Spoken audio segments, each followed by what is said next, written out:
I hope कि आप सब ठीक होंगे। तो मैं पुनीत सर स्वागत करता हूं आपका अपने यूट्यूब चैनल SPS पे।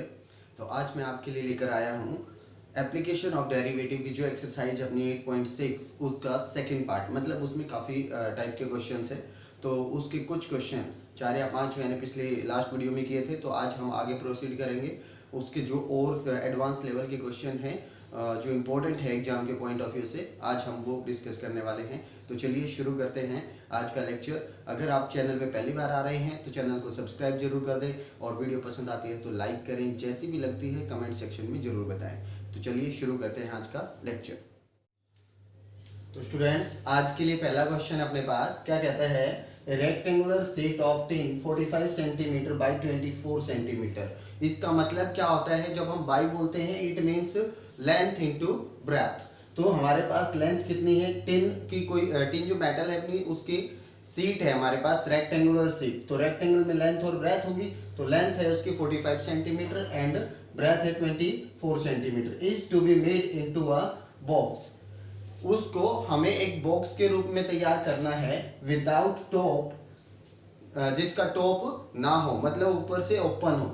By cutting of square from the corner and folding up the flaps. तो उसके प्रत्येक कोने पर से एक स्क्वायर को काटें और उस फ्लैप को हम ऊपर की तरफ टर्न कर दें हम। तो what should be the side of the square. तो जो स्क्वायर नीचे बनेगा उसकी साइड क्या रहेगी, cut off, side of the square cut off. जो स्क्वायर हमने काटा है, सॉरी जो हमने स्क्वायर काटा है उसके अंदर से उसकी साइड क्या रहेगी, so that the volume of the box is maximum. ताकि ये कंडीशन दी हुई है ताकि इसकी जो बॉक्स की वॉल्यूम होगी वो मैक्सिमम रहे। तो हमें देखिए पूरा क्वेश्चन एक बार समझ लिया मैंने। देखिए ये सीट ले ली है रेक्टेंगुलर सीट, जिसकी लेंथ कितनी थी 45, ब्रेथ कितनी थी 24 सेंटीमीटर। अब देखिए कोने पर से मैंने x लेट कर लिया, मैंने ये x सेंटीमीटर की जो लेंथ है वो स्क्वायर काट दिया है। इधर से भी मैंने चारों साइड से वो स्क्वायर कटने के बाद जो लेंथ बची है बॉक्स की, ध्यान से देखिए ये बॉक्स की लेंथ बच गई है। क्यों, देखिए मैं आपको एक प्रैक्टिकली समझाता हूं। लेट करो ये हमारे पास रेक्टेंगुलर सीट है, तो ये रेक्टेंगुलर सीट है, तो इसके हमने क्या किया है, देखिए कोने पर से मैंने इस टाइप से स्क्वायर काट दिए हैं। तो इस साइड से ये x सेंटीमीटर के मैंने स्क्वायर काट दिए हैं। तो इससे अगर हम फ्लैप्स को फोल्ड करें तो ये बॉक्स बन जाएगा, ओपन बॉक्स। तो यहाँ से जो लेंथ बचती है ये, ध्यान से देखिए ये टोटल लेंथ थी 45, x इधर से कम हो गया, x इधर से कम हो गया, इसको फोल्ड किया तो कितना बच गया, ये 45 माइनस 2x। सेम चीज हमने ब्रेथ में भी किया है। ये ब्रेथ थी हमारे पास टोटल दैट इज 24, यहाँ से मैंने x को काटा तो अब ये कितनी बच गई है 24 माइनस 2x, क्योंकि एक x इधर से ये था ये कम हो गया और एक इधर से ये था कम हो गया।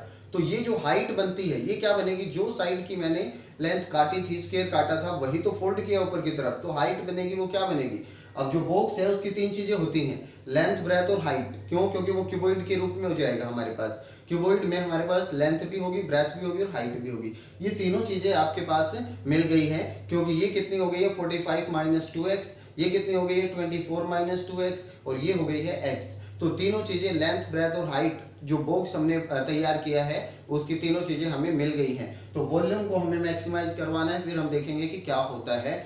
इस x की वैल्यू हमें फाइंड आउट करनी, मतलब हाइट की वैल्यू निकालनी है। हमारे पास आता है, अब मैं इसको तैयार करता हूँ कि इसकी जो हाइट है वो क्या मैंने लेट की है, हाइट इज x सेंटीमीटर और जो इसकी लेंथ होगी वो क्या रहेगी अपने पास 45 माइनस 2x सेंटीमीटर और जो इसकी ब्रेथ है वो कितनी रहेगी 24 माइनस 2x। आई होप कि आपको ये तीनों चीजें समझ में आ गई, और अगर ये समझ में आ गई है तो क्वेश्चन में कुछ है ही नहीं। क्वेश्चन में मुझे फाइंड आउट क्या करना है, मैक्सिमाइज किसको करना है, वॉल्यूम को। It means dv by dx को मुझे क्या करवाना है, जीरो करके फिर क्रिटिकल वैल्यू निकालनी है, देन मैक्सिमम चेक करना है पहले। तो मैक्सिमाइज करवाना है, उसी का डिफरेंशिएशन होगा, तो मुझे वॉल्यूम को मैक्सिमाइज करवाना है। तो वॉल्यूम क्या रहेगी अपने पास, वॉल्यूम क्या होती है क्यूबॉइड की, LBH, length into breadth into height. तो देखिए 45 minus 2x, 24 minus 2x and then x। ये सारी चीजें मल्टीप्लिकेशन में हो गई हैं, तो हमारे पास ये आ जाएगा अपने पास कैलकुलेशन करके वॉल्यूम। तो देखते हैं इसका कैलकुलेशन क्या रहता है। तो देखिए स्टूडेंट्स, वॉल्यूम का जो कैलकुलेशन है वो अपने पास ये आएगा, इसके मल्टीप्लाई करेंगे तो ये आ जाएगा अपने पास। फिर हमें इसका डिफरेंशिएशन निकालना है, क्योंकि इसी को तो वॉल्यूम को तो मैक्सिमाइज करवाना था। तो वॉल्यूम को जैसे मैंने मैक्सिमाइज करवाया, इसका डिफरेंशिएशन ये आता है। डिफरेंशिएशन ये आता है तो हम क्या करते हैं, पहले डिफरेंशिएशन को जीरो के इक्वल रखते हैं। तो ये तो जीरो हो नहीं सकता, तो मैंने इसको जीरो रख दिया। तो देखिए ये जीरो रखने से अपने पास फैक्टर आते हैं। फैक्टर निकालना आपने 10th क्लास में, 9th क्लास में काफ़ी कुछ पढ़ा है ये। तो देखिए x की दो वैल्यू आती है, एक आती है 5 और एक आती है 18। अब हमें ये प्रैक्टिकली सोचना है कि इनमें से कौन सी वैल्यू सही है। तो कौन सी वैल्यू सही होगी, यहाँ पे ध्यान से देखिए 18 रख के देखते हैं हम अपनी कंडीशन में। तो देखिए 24 माइनस, यहाँ तो चलो 45 माइनस 36 करेंगे, क्योंकि 18 टू जा 36 करेंगे तो पॉजिटिव आ जाएगा। यहाँ पे देखिए क्या आता है, -12 आता है। क्या -12 कोई साइड हो सकती है, किसी की भी डिस्टेंस -12 नहीं हो सकती। तो इसीलिए 18 तो अपने पास आएगा नहीं, तो हमारे पास क्या वैल्यू होगी 5। तो x की वैल्यू 5 के ऊपर मैं सेकंड डेरिवेटिव चेक करूंगा कि वो मैक्सिमम देता है। कि वैल्यू तो हमारे पास यहाँ आ गई है, 18 और 5 में से ही होगी, लेकिन 5 भी होगी कि नहीं। 5 को कैसे चेक करेंगे कि उसने बोला है वॉल्यूम मैक्सिमम होनी चाहिए, तो उस वॉल्यूम को मैक्सिमाइज करवाने के लिए सेकंड डिफरेंशिएशन निकाला मैंने। सेकंड डिफरेंशिएशन ये आया। अब इसको ये देखना है कि नेगेटिव रहता है कि नहीं, किस पे, x इक्वल टू 5 पे। तो x इक्वल टू 5 रखती है 10 माइनस 23 माइनस 13, तो ये नेगेटिव बनेगा। और नेगेटिव जैसे ही आता है तो हम क्या बोलेंगे कि ये मैक्सिमम वॉल्यूम के ऊपर, किसके ऊपर है, 5 के ऊपर। तो x की वैल्यू क्या रहेगी, 5। तो इस तरीके से हम क्वेश्चन करेंगे। चलिए नेक्स्ट क्वेश्चन। तो देखिए स्टूडेंट, सेकंड क्वेश्चन है आज का अपने पास। कहता है show that the right circular cylinder which is open at the top and has a given surface area. मतलब एक सिलेंडर है जो ऊपर से खुला हुआ है।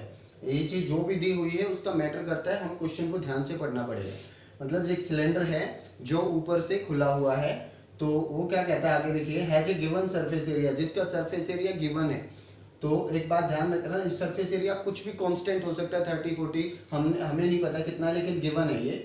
Will have the greatest volume, और ग्रेटेस्ट किसको करवाना है, ग्रेटेस्ट मतलब मैक्सिमम किसको करवाना है, वॉल्यूम को।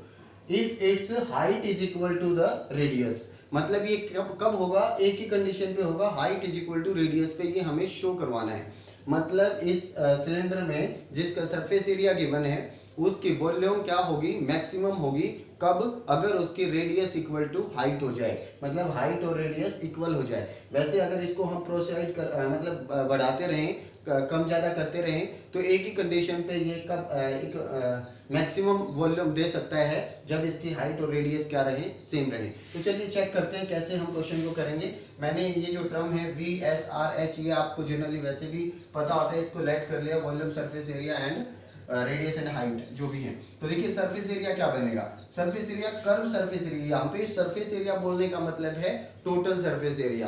तो अगर ये सिर्फ कर्व बोलता है तो कर्व लिखता वहां पे, तो यहाँ पे सरफेस एरिया बोला है। अब सरफेस एरिया होता है क्या है, total surface area 2πRH plus 2πr²। मतलब ऊपर जो टॉप है सर्कुलर वो, और नीचे जो टॉप है सर्कुलर वो, ये दोनों ऐड होते हैं। लेकिन यहाँ पे मैंने सिर्फ 1πr² ऐड किया, मतलब एक ही जो बेस है वो ऐड किया, मैंने टॉप नहीं किया, क्योंकि बोला है उसने ओपन टॉप है इसका, तो इसीलिए मैंने 1πr² इसमें ऐड किया है। तो देखिए वॉल्यूम क्या रहती है सिलेंडर की, πr²h।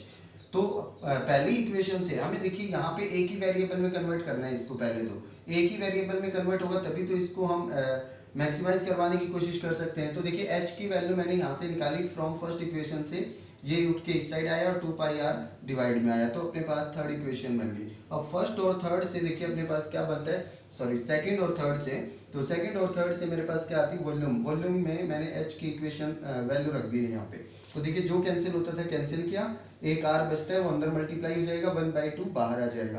तो r की मल्टीप्लाई s के साथ SR हो गई, और यहाँ पे क्यूब हो गया। तो चलिए अभी ये जो वॉल्यूम है मेरे पास एक ही वेरिएबल में आ गई है r में, तो अब मुझे इसका डिफरेंशिएशन करना है। तो अब देखिए डिफरेंशिएशन करेंगे हम dv/dr। तो डिफरेंशिएशन 1/2 तो एज इट इज रहेगा, एस आर में एस कांस्टेंट है, गिवन है ना सरफेस एरिया, तो कांस्टेंट कोई भी 30-40 जितना भी हो, लेकिन हमें पता नहीं है तो एस मान रखा है, तो एस कांस्टेंट है। आर का क्या रह जाएगा 1, तो यहाँ पे देखिए πr³ का क्या रहेगा 3 आगे आएगा, तो पावर में कम हो जाएगा अपने पास, तो यहाँ से देखिए ये 2 रहेगा। तो अब मुझे क्या करना है, इसको मैक्सिमम इसकी पहले क्रिटिकल वैल्यू निकालनी है। तो क्रिटिकल वैल्यू किसकी, आर की, क्योंकि वेरिएबल तो यही है। तो मैंने इसकी वैल्यू रखी यहाँ पे, ये 0 के इक्वल रखा क्रिटिकल वैल्यू के लिए। अगर मैंने इसको 0 के इक्वल रखा है तो एस की कोई जरूरत नहीं है, एस का हम फॉर्मूला अप्लाई कर लेते हैं, क्योंकि मुझे एच और आर में रिलेशन चाहिए। प्रूव क्या करवाना है, radius is equal to height. तो मैंने एस की वैल्यू यहाँ पे ट्रांसफर कर दी। तो देखिए क्या बनता है, यहाँ पे पाई आर स्क्वायर प्लस का है, minus 3 pi r square minus का, तो माइनस के 2 पाई आर स्क्वायर बचेंगे। तो यहाँ से कॉमन आता है 2 पाई आर और बचता है एच माइनस आर। तो देखिए या तो ये 0 हो जाएगा या फिर ये 0 हो जाएगा। तो आर तो 0 किसी भी कंडीशन में नहीं हो सकता, क्यों, क्योंकि आर 0 हो गया तो सिलेंडर ही खत्म हो जाएगा। ठीक है, तो आर 0 नहीं हो सकता, ये दूसरी कंडीशन है और यही हमें प्रूव करवानी थी। लेकिन ये कब प्रूव करवानी थी, जब वॉल्यूम क्या रहे, मैक्सिमम। तो वॉल्यूम को मैक्सिमाइज करवाना है तो हमें सेकंड डिफरेंशिएशन चेक करना पड़ेगा। तो देखिए सेकंड डेरिवेटिव क्या आता है अपने पास, जब मैं इसका सेकंड डिफरेंशिएशन करता हूँ, ये कांस्टेंट है, 0 हो जाएगा। जब ये आगे आएगा तो माइनस 6r हो जाएगा, और माइनस देखिए 6 positive, pi positive and r जो डिस्टेंस है कभी नेगेटिव हो ही नहीं सकती। तो ये सारी चीजें पॉजिटिव है, तो ये साइन इसको क्या बना देगा, नेगेटिव। तो नेगेटिव होता है तो हमारे पास क्या बोलते हैं हम, मैक्सिमम। तो इट मींस वॉल्यूम इसकी कैसी रहेगी, मैक्सिमम। तो हमारे पास किसके ऊपर रहेगी, वो कब रहेगी, जब r is equal to H आ जाएगा। तो यही हमें प्रूव करवाना था। तो चलिए नेक्स्ट स्टूडेंट्स, एक और मोस्ट इंपॉर्टेंट क्वेश्चन है अपने पास, ये प्रैक्टिकली हमें समझना है। देखिए प्रैक्टिकली क्वेश्चन कैसे है, an Apache helicopter of enemy is flying along the path given by this curve. मतलब एक हेलीकॉप्टर जो है वो एक कर्व के अलोंग, जैसे कर्व होती है ना ऐसे घूमती हुई, उसके अलोंग उड़ रहा है वो। तो फाइंड द नियरेस्ट डिस्टेंस, हमें सबसे कम डिस्टेंस ऐसी निकालनी है from where a soldier place at this point. एक सोल्जर के हमने कोऑर्डिनेट को देखा है कि वो इस पॉइंट के ऊपर है, can shoot down the helicopter, मतलब वो नियरेस्ट है, मतलब इस पॉइंट की, इस कर्व पे किसी एक पॉइंट से डिस्टेंस क्या करनी है, नियरेस्ट मतलब शॉर्टेस्ट। ऐसा क्वेश्चन आप पहले कर चुके हैं, ये प्रैक्टिकली एक क्वेश्चन और डाल दिया एप्लीकेशन डाल के। तो चलिए हम इसको करते हैं। देखिए हमें गिवन कर्व ये है, अब मैंने मान लिया कि इस कर्व के ऊपर ये पॉइंट ऐसा है जिससे डिस्टेंस क्या रहे, सबसे कम रहे। तो इस पॉइंट से मैंने क्या डिस्टेंस क्या करनी है, मिनिमम करनी है। तो डिस्टेंस मैंने निकाल दी, डिस्टेंस फॉर्मूला यही होता है, शीशा का difference then square and ordinate का स्क्वायर देन डिफरेंस, तो अंडर द रूट। तो इसका मैंने स्क्वायरिंग बोथ साइड किया, क्योंकि लास्ट वीडियो में मैंने बताया था कि अगर कोई चीज मैक्सिमम या मिनिमम है तो उसका स्क्वायर भी मैक्सिमम मिनिमम होगा, कोई फर्क नहीं पड़ेगा उसके ऊपर। तो यहाँ पे अपने पास ये चीज भी क्या रहेगी, डिस्टेंस ही है। तो देखिए यहाँ से मुझे y1, दो वेरिएबल है, मुझे एक वेरिएबल चाहिए, तो y1 की वैल्यू हमें पता है क्या है।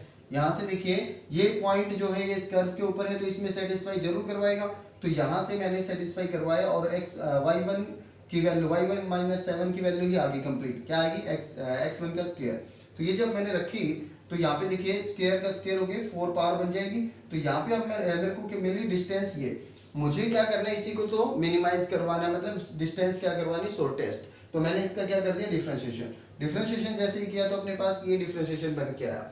अब मुझे इसको क्या करना है, 0 के इक्वल रख के क्रिटिकल वैल्यू निकालनी है। तो क्रिटिकल वैल्यू ध्यान से देखिए आप, आपके पास एक फैक्टर तो आ गया, ये एक फैक्टर ये आया है। तो यहाँ से या तो इसको 0 रखेंगे तो अपने पास x की वैल्यू 1 आ गई, x1 की सॉरी। तो यहाँ से जब मैं इसको 0 रखता हूँ तो यहाँ से ध्यान से देखिए सारे पॉजिटिव हैं।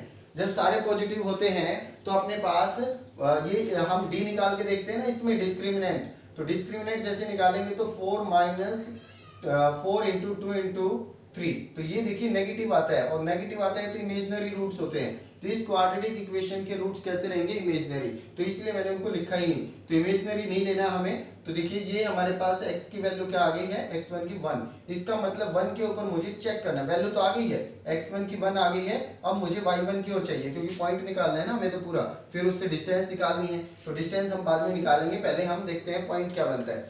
तो x1 की तो वैल्यू आ गई, मुझे चाहिए y1 की। तो y1 के लिए पहले मैं चेक कर लेता हूँ कि मिनिमम है कि नहीं इस पॉइंट के ऊपर। तो मैंने चेक किया, इसको डिफरेंशिएशन देखिए, इसका सेकंड डेरिवेटिव क्या आएगा, 6x 1 स्क्वायर प्लस 1। तो ये अगर आता है तो x1 की वैल्यू अगर मैं 1 रखता हूँ तो देखिए पॉजिटिव बनता है, क्योंकि दोनों पॉजिटिव है।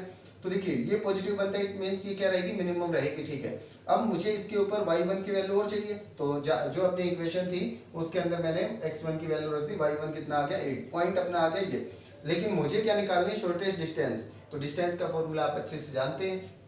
यहाँ पे आप x1 की वैल्यू रखिए, दैट इज 1, तो 1 आपने रखा। यहाँ पे y1 की वैल्यू रखिए, दैट इज 8। तो देखिए ये 2 रहेगा, 2 का स्क्वायर 4, और ये अपने पास 1 रहेगा, 1 का स्क्वायर 1। तो ये रहेगा रूट, तो ये अपने पास आ गया √5, यही अपने पास क्या है, डिस्टेंस, शॉर्टेस्ट डिस्टेंस जिसके ऊपर जो सोल्जर है वो उसको शूट कर पाएगा।